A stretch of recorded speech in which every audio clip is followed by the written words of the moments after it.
When you go home, what do you tell your parents? They say something in Spanish. What do you say? Uno, dos, tres, cuatro, cinco, seis, siete, ocho, nueve, diez.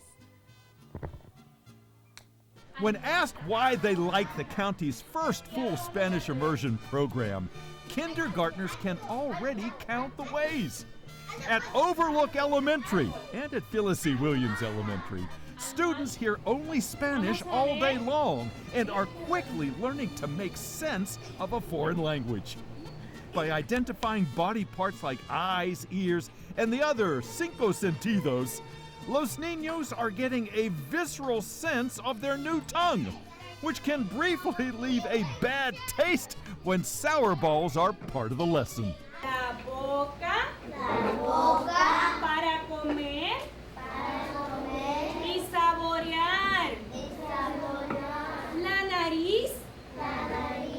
Do you see progress? Do you see them every day getting better?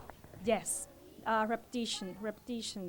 The days of the week, the month, the alphabet, the colors. Yes, it's good. ¿Cómo está? Bien. Bueno. Are you a good student? Estudiante excelente? Sí. Sí. Give me 5. Good job. Do you like this class? Yes. Why do you like it? Because it teaches me all about Spanish. Did you know how to speak Spanish before you came here? Yes. You did? What kind of things could you say? Uno, dos, tres. This is amazing. You must be at the head of the class. Yes.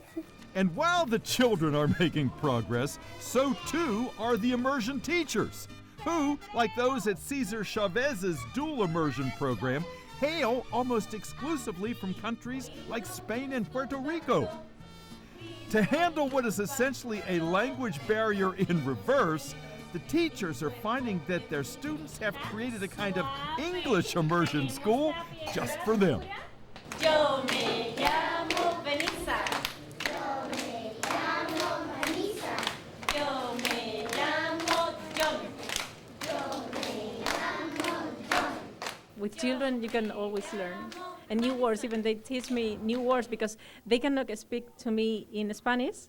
So they say something in English and I'm learning English. Give me a word they taught you. Oh, I can't remember. This morning, something that you put on the head. A girl puts on the head. What's it? A headband? Yeah, something like that. A headband. So fluent have the students become that they are now all the rage at Overlook, with everyone, including the faculty and even the parents, clamoring for Spanish lessons of their own. How have the parents reacted to this early beginning, because they have to be impressed when their students come home? They've been reacting exceptionally well, but they also want Spanish classes too, because they want to know how can they help their children not only in English but in Spanish.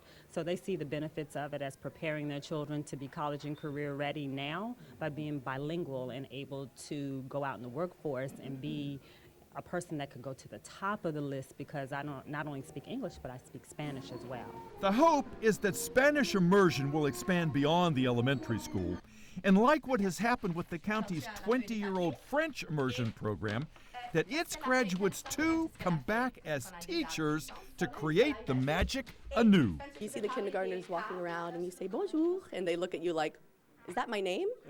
You know, and they're a little confused, but really, and I noticed with my own son as well, because I couldn't remember myself, I couldn't remember when I started to understand French. So I was curious, you know, with him when it would really click. And it was really at the very beginning of first grade that I noticed that he could speak and understand French, you know, really well with no sort of hesitations. I already have my orders to start looking from 6 to 12 for the continuation of this program. So this program is eventually a replica of our successful French immersion program in the county. First will be half K to 12. One of the future Spanish immersion teachers could very well be young Devin Gray, who currently sings duets about the days of the week, enumerates effortlessly in Espanol, and knows who to credit for his skill by using the most important word in any language. Lunes, martes, sábados, lunes, buenos, sábado, domingo, leches de Hinama. How did you get to be so good? Of my teacher. She showed me how to speak Spanish. And what can you say in Spanish for me? 1, 2, 3, 4, 5, 6, 7, 8, 9, and gracias. What does that mean? That means thank you. Gracias indeed to Devin and all the youngsters and teachers at the immersion schools for showing that learning Spanish and French and even Chinese is quickly becoming an acquired taste in the Prince George's County Public Schools. This is Dave Zarin reporting.